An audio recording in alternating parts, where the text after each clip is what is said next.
Come in, sit down, warm yourself by the fire. Fall is upon us. The leaves are changing color. The days are getting shorter, but the nights, the nights are getting hotter. Join me on a storytelling adventure that'll titilize your earballs. A tale of jealousy, envy, and sorrow. There are no happy endings in Atlanta, at least not like the ones in the fairy tales. Relax with me tonight. Grab 2 fingers of scotch, or 3, or 4. Light your finest Swisher Sweet while I entrance you with the voice of a lady who's been smoking for 84 years.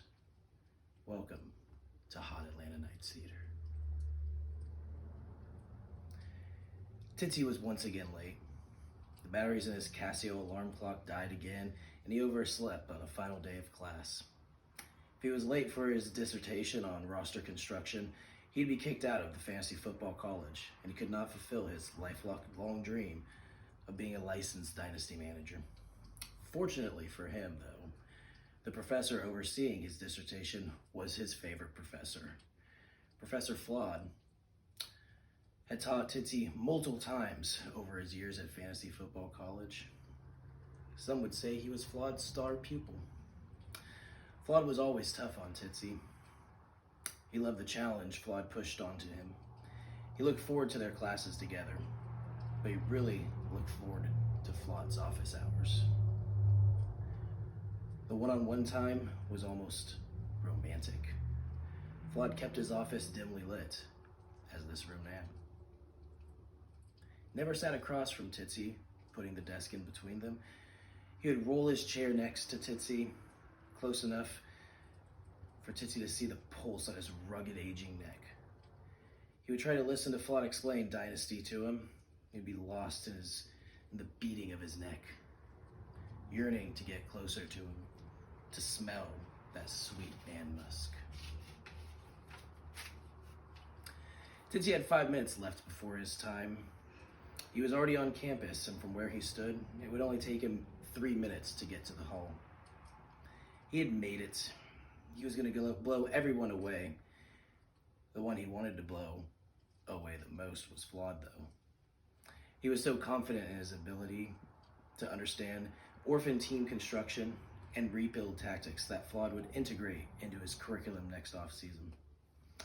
Though he did struggle with Flawed's courses on injured player assessment for next year and evaluating dual threat quarterbacks, he felt that Flawed take over those flaws in his presentations.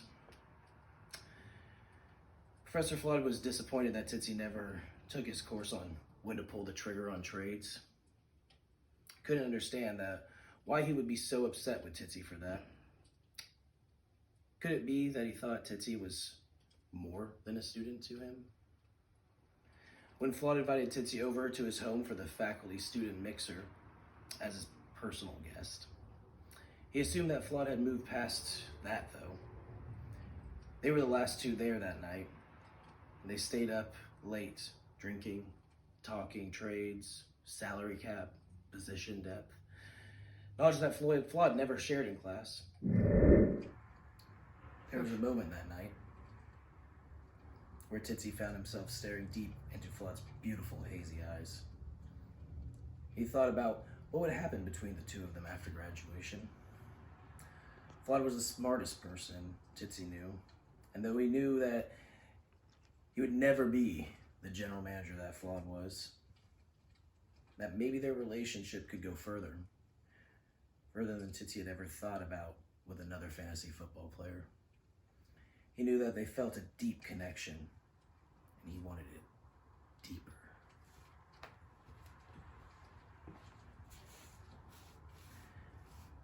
But that was enough for now. He was about to take the biggest leap in his life. As he approached the door, his confidence was soaring. He was ready to take the next step in his fantasy football career. He reached the door, pulled the handle, nothing.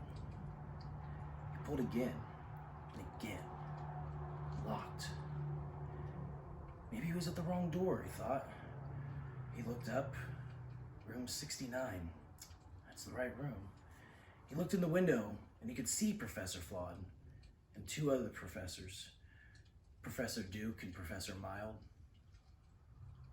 They were talking, shaking their heads in disappointment.